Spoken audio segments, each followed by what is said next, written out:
mga butang nga atong ganahan usa ka kalingawan. Naay na molekta para makakwarta.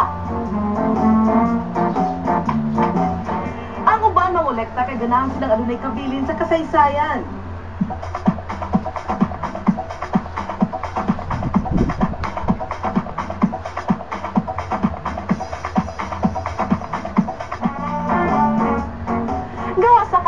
Nahatag sa iyang mga koleksyon, dini po napakita ang iyang spirit of nationalism. Para ni Sir Richard, dili lang hobby ang pagkolekta of stamps. It has become a passion for him to reawaken Filipino spirit of nationalism and to relive the country's history through the exhibition of his Philippine stamps collection. Sa unang panahon sa Hapon, kung makitaan ka ani na kay envelope nga nag-bear ani nga stamp, pat yung giga. So ilang buhaton ilang pasulubon, ilang pangisiun. Pero dili lang kana ang iyang gikolekta. Usapod siya ka toy collector. This is my first Star Wars collection. It's taken from a photograph, movie photograph sa among movie house before.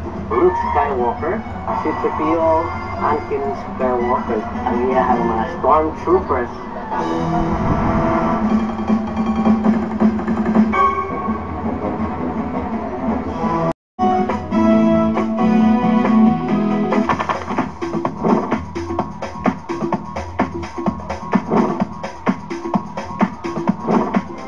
Passionate philatelist, an obsessed Star Wars collector, Mr. Richard Alan Uy. Let us get to know more of him through his two equally loved collections. Bata pa lang si Sir Richard, hilig na niyang kolektahon ang matag selyo sa mga suwat o package sa iyang lolo nga gikan sa China. Ang maong mga selyo mao'y nahimo niyang unang collection. Unsa magyud naa sa pag-collect og stamps nga love man gyud kaayo mo? Ang akong feeling man gud kumakita og stamp. Malipay ka. Malipay ko. Muna ko ibayaw. Just like any other collectors. No? Mura mag-transport kong laing kalibutan. Para ni Sir Richard, dili lang hobby ang pagkolekta og stamps. It has become a passion for him to reawaken Filipino spirit of nationalism and to relive the country's history through the exhibition of his Philippine stamps collection. These are stamps issued during the Spanish period. We have an 1855, 1856, 1862. Aduna po siya mga nakolektang selyo nga gipagawas niya atong panahon sa Hapon. Usa na niini ang 1943 Guerrilla stamp nga karon mokabat na sa 300,000 ka pesos. Sa unang panahon sa Hapon, kung makitaan ka ani na kay envelope nga nag-bear ani nga stamp, pat yung giga. So ilang buhaton ilang pasulubon, ilang pangisiun. Sir Richard spearheaded the organization of stamp collectors in the province, the Cebu Stamps Club Incorporated, which held an exhibit entitled Selyo at Kasaysayan that features a collection of Philippine heroes on stamps.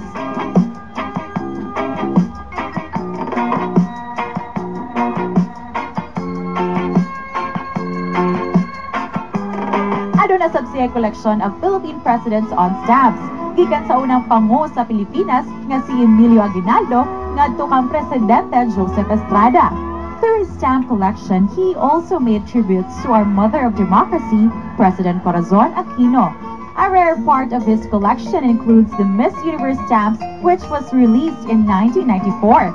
Dinhi makita ang hulagway ni 1969 Miss Universe Gloria Diaz o 1973 Miss Universe Margie Moran Florindo. Aduna po siya limited edition stamps featuring the pambansang kamao Manny Pacquiao, which was released last year. Imagine mga kamal, di ka elementary pag yun niya, pila naman tanan mga stamps ni imo na collect so far.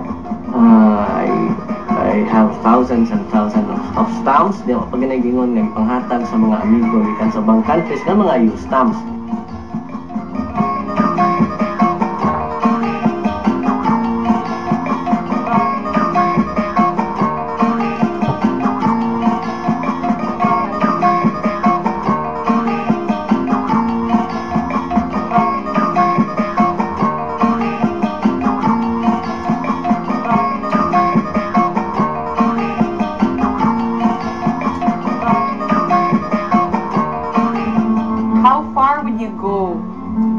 Just for that stamp. If I know that a stamp that I'm looking for is there, ato ang ginala ko. Sa iyang stamp collection, usa ka nationalistic nga Richard Allen Uy ang atong nakita.